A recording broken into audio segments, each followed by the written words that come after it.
Hello friends, I am Ramees Ali. എല്ലാവർക്കും എൻ്റെ മറ്റൊരു വീഡിയോയിലേക്ക് സ്വാഗതം. എന്തൊക്കെയുണ്ട് വിശേഷം? സുഖമല്ലേ? ഞാൻ എൻ്റെ വീഡിയോസിലെല്ലാം പറയുന്ന ഒരു കാര്യമുണ്ട്. വീടിൻ്റെ നിർമ്മാണ ചെലവ് കുറയ്ക്കാൻ ഏറ്റവും നല്ല മാർഗ്ഗം എന്ന് പറയുന്നത് വീടിൻ്റെ ഫ്ലോർ ഏരിയ കുറയ്ക്കുക എന്നുള്ളതാണ്. അതിന് ഏറ്റവും ഉദാത്തമായിട്ടുള്ള ഒരു മാർഗ്ഗം എന്ന് പറയുന്നത് തന്നെ സ്പേസ് പ്ലാനിങ് എഫക്റ്റീവ് ആക്കുക എന്നുള്ളതാണ്. മാക്സിമം സ്പേസ് യൂട്ടിലൈസ് ചെയ്യുക, സ്പേസ് വേസ്റ്റേജ് കുറയ്ക്കുക, എന്നാൽ എല്ലാവിധ സൗകര്യങ്ങളും ഉൾപ്പെടുത്തുക, ആവശ്യത്തിനുള്ള സ്പേഷ്യസ് ആയിട്ടുള്ള ബെഡ്റൂംസും ലിവിംഗ് റൂമും എല്ലാം കൊടുക്കുക. അങ്ങനെ പ്ലാനിങ് ഒരു എഫക്റ്റീവ് പ്ലാൻ ആക്കി മാറ്റുക. അതേപോലെ തന്നെ വീടിൻ്റെ കൺസ്ട്രക്ഷൻ കോസ്റ്റ് എക്കണോമിക്കലാക്കി മാറ്റുക. അവിടെയാണ് ഒരു യഥാർത്ഥ പ്ലാൻ അല്ലെങ്കിൽ ഒരു വീടിൻ്റെ ഒരു കൺസ്ട്രക്ഷൻ വിജയിച്ചു എന്ന് എന്നെ സംബന്ധിച്ച് ഞാൻ പറയുന്ന ഒരു കാര്യം. അപ്പോൾ അത്തരത്തിൽ അതേ രീതിയിൽ സ്പേസ് പ്ലാനിങ്ങിന് വളരെയധികം ഇമ്പോർട്ടൻസ് കൊടുത്ത് മാക്സിമം എക്കണോമിക്കലായിട്ട് നമുക്ക് നിർമ്മിക്കാൻ സാധിക്കുന്ന ഒരു വീടിൻ്റെ പ്ലാൻ ഞാൻ നിങ്ങളുമായിട്ട് ഈ വീഡിയോ ഷെയർ ചെയ്യാൻ പോവാണ്. ഇപ്പം നിങ്ങൾ സ്ക്രീനിൽ കാണുന്നതാണ് ഞാൻ പറഞ്ഞ വീട്. ഈ വീടിൻ്റെ ടോട്ടൽ ഫ്ലോർ ഏരിയ 1536 സ്ക്വയർ ഫീറ്റാണ് വരുന്നത്. ഈ വീട്ടിൽ 3 ബാത്ത് അറ്റാച്ച്ഡ് ബെഡ്റൂംസ് കൊടുത്തിട്ടുണ്ട്. എല്ലാം അത്യാവശ്യം സ്പേഷ്യസ് ആയിട്ടുള്ള ബാത്ത് അറ്റാച്ച്ഡ് ബെഡ്റൂംസ് ആണ് കൊടുത്തിരിക്കുന്നത്. ഈ വീട് ഡിസൈൻ ചെയ്തിരിക്കുന്നത് ഒരു ചെറിയ വില്ല പ്രൊജക്ടിന് വേണ്ടിയിട്ടാണ്. ഒരേ രീതിയിലുള്ള കുറച്ച് വീടുകൾ നിർമ്മിക്കുന്ന ഒരു പ്രൊജക്റ്റാണിത്. ഇത് മധുരയിൽ ആണ് ചെയ്യാൻ പോകുന്നത്. അപ്പോൾ ഞാൻ നിങ്ങൾക്ക് ഈ വീടിൻ്റെ പ്ലാൻ ഒന്ന് എക്സ്പ്ലെയിൻ ചെയ്യാം.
നിങ്ങളിപ്പോൾ സ്ക്രീനിൽ കാണുന്ന വീടിന്റെ ഗ്രൗണ്ട് ഫ്ലോർ പ്ലാൻ ആണ്. ഗ്രൗണ്ട് ഫ്ലോർ പ്ലാൻ നോക്കുകയാണെങ്കിൽ വീടിന്റെ റൈറ്റ് സൈഡിലായിട്ട് ഒരു കാർ പോർഷൻ നൽകിയിട്ടുണ്ട്.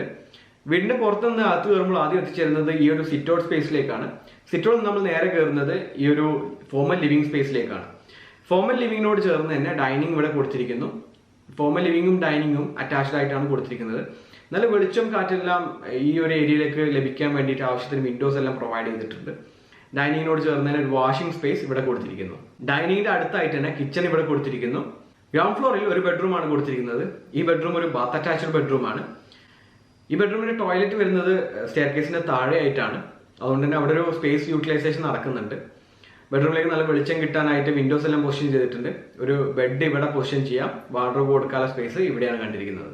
ഇത്രയുമാണ് ഗ്രൗണ്ട് ഫ്ലോറിൽ നൽകിയിട്ടുള്ള സൗകര്യങ്ങൾ. ഇനി നമുക്ക് ഫസ്റ്റ് ഫ്ലോർ പ്ലാൻ നോക്കാം. ഗ്രൗണ്ട് ഫ്ലോറിൽ നിന്ന് സ്റ്റെയർ കയറി ഫസ്റ്റ് ഫ്ലോറിൽ എത്തിയാൽ നമ്മൾ ആദ്യം എത്തിച്ചേരുന്നത് ഈ ഒരു അപ്പർ ലിവിംഗ് ഏരിയയിലേക്കാണ്. ഈ അപ്പർ ലിവിംഗ് ഏരിയ അത്യാവശ്യം ഒരു ചെറിയ സ്പേസ് ആണ്. അതുകൊണ്ട് വേണമെങ്കിൽ നമുക്കൊരു സോഫയൊക്കെ ഇവിടെ അറേഞ്ച് ചെയ്യാം. അല്ലാന്നുണ്ടെങ്കിൽ ഒരു സ്റ്റഡി ഏരിയ ആയിട്ടൊക്കെ നമുക്ക് ഉപയോഗപ്പെടുത്താം. ഒരു ഷെൽഫ് എല്ലാം പ്ലേസ് ചെയ്യാനുള്ള ഒരു പൊസിഷൻ, ഒരു ഏരിയ നമ്മൾ ഇവിടെ സ്പേസ് നമ്മൾ ഇവിടെ കാണുന്നുണ്ട്. അതേപോലെ തന്നെ ഫസ്റ്റ് ഫ്ലോറിൽ 2 ബെഡ്റൂംസ് ആണ് പ്രൊവൈഡ് ചെയ്തിട്ടുള്ളത്. അതിൽ ഈ ബെഡ്റൂം ഒരു അത്യാവശ്യം വലിയൊരു ബെഡ്റൂമാണ്. ഒരു മാസ്റ്റർ ബെഡ്റൂം എന്ന് വിളിക്കാൻ പറ്റുന്ന രീതിയിലുള്ള ഒരു ബെഡ്റൂമാണിത്. ഈ ബെഡ്റൂമിനോട് ചേർന്ന് അറ്റാച്ച്ഡ് ആയിട്ട് ഒരു ടോയ്ലറ്റ് കൊടുത്തിട്ടുണ്ട്. ഈ ബെഡ്റൂമിൽ ബെഡ് നമുക്ക് ഇവിടെ പൊസിഷൻ ചെയ്യാം. ഒരു വാർഡ്രോബ് എല്ലാം കൊടുക്കാനുള്ള സ്പേസ് ഇവിടെയാണ് കണ്ടിരിക്കുന്നത്. അത്യാവശ്യം സ്പേഷ്യസ് ആയതുകൊണ്ട് തന്നെ നമുക്ക് ടേബിൾ ചെയർ എല്ലാം ഇടാനുള്ള ഒരു സ്പേസ് ഈ ബെഡ്റൂമിലുണ്ട്. നല്ല കാറ്റും വെളിച്ചെല്ലാം ലഭിക്കാനായിട്ട് വിൻഡോസ് എല്ലാം ആവശ്യത്തിന് പ്രൊവൈഡ് ചെയ്തിട്ടുണ്ട്. അതേപോലെ ഫസ്റ്റ് ഫ്ലോറിലെ 2ാമത്തെ ബെഡ്റൂം ഇതാണ്. ഈ ബെഡ്റൂം അത്യാവശ്യം സ്പേഷ്യസ് ആയിട്ടുള്ള ബെഡ്റൂം തന്നെയാണ്. ഈ ബെഡ്റൂമിൽ ഒരു വലിയ ടോയ്ലറ്റ് നമുക്ക് ലഭിക്കുന്നുണ്ട്. ബെഡ്റൂമിലേക്ക് വെളിച്ചം കിട്ടാൻ നല്ല വിൻഡോസ് എല്ലാം ആവശ്യത്തിന് പ്രൊവൈഡ് ചെയ്തിട്ടുണ്ട്. വീടിന്റെ ഫസ്റ്റ് ഫ്ലോറിൽ ഈ ഒരു ഭാഗത്തായിട്ട് നമുക്കൊരു ഓപ്പൺ ബാൽക്കണി ലഭിക്കുന്നുണ്ട്. ഈ ഒരു ഓപ്പൺ ബാൽക്കണി പെർഗോളാസ് എല്ലാം കൊടുത്ത് വേണമെങ്കിൽ നമുക്ക് മനോഹരമായിട്ട് ഒരു ഓപ്പൺ ഗാർഡൻ ഏരിയ ഒക്കെ ആയിട്ട് നമുക്ക് ഉപയോഗപ്പെടുത്താവുന്നതാണ്. അതേപോലെ തന്നെ പുറകുവശത്ത് ഈ ഒരു ഭാഗത്തായിട്ട് ഒരു ടെറസ് ഏരിയ നമുക്ക് ലഭിക്കുന്നുണ്ട്. അപ്പോൾ ഇത്രയുമാണ് ഗ്രൗണ്ട് ഫ്ലോറിലും ഫസ്റ്റ് ഫ്ലോറിലും കൊടുത്തിട്ടുള്ള സൗകര്യം. പിന്നെ വേറൊരു കാര്യം നിങ്ങൾ ഓർമ്മപ്പെടുത്തട്ടെ. ഈ പ്ലാൻ നിങ്ങൾക്ക് ഇഷ്ടപ്പെട്ടോ ഇല്ലയോ, അല്ലെങ്കിൽ ഈ പ്ലാനെ പറ്റിയുള്ള നിങ്ങളുടെ അഭിപ്രായങ്ങൾ കമന്റ് ചെയ്യാൻ നിങ്ങൾ മറക്കരുത്. അതേപോലെ തന്നെ ഈ ചാനൽ നിങ്ങൾ ഇതുവരെ സബ്സ്ക്രൈബ് ചെയ്തിട്ടില്ല എന്നുണ്ടെങ്കിൽ ഈ ചാനൽ സബ്സ്ക്രൈബ് ചെയ്ത് തന്നെ സപ്പോർട്ട് ചെയ്യുക. നിങ്ങൾക്ക് എന്തെങ്കിലും സംശയങ്ങളോ അല്ലെങ്കിൽ സർവീസ് റിക്വസ്റ്റോ കാര്യങ്ങളൊക്കെ ഉണ്ടെന്നുണ്ടെങ്കിൽ നിങ്ങൾ സ്ക്രീനിൽ കാണുന്ന വാട്സപ്പ് വഴി കോൺടാക്ട് ചെയ്യാവുന്നതാണ്. വാട്സപ്പ് ആണ് ചെയ്യേണ്ടത്, കോൾ അല്ല. വാട്സപ്പ് ചെയ്തിട്ട് ഞങ്ങളെ കോൺടാക്ട് ചെയ്യാം.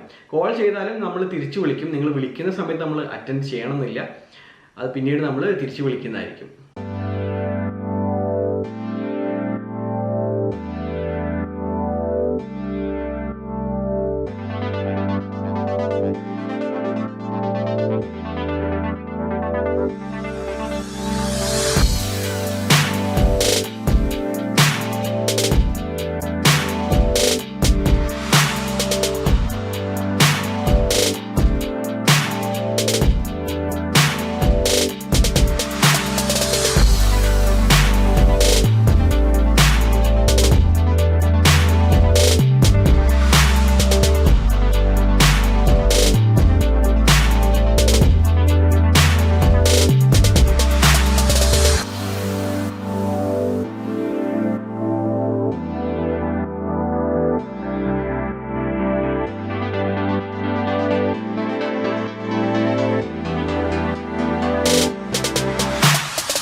ഈ വീടിന്റെ ഗ്രൗണ്ട് ഫ്ലോർ ഏരിയ 859 സ്ക്വയർ ഫീറ്റും ഫസ്റ്റ് ഫ്ലോർ ഏരിയ 677 സ്ക്വയർ ഫീറ്റും ടോട്ടൽ ഏരിയ 1536 സ്ക്വയർ ഫീറ്റുമാണ്.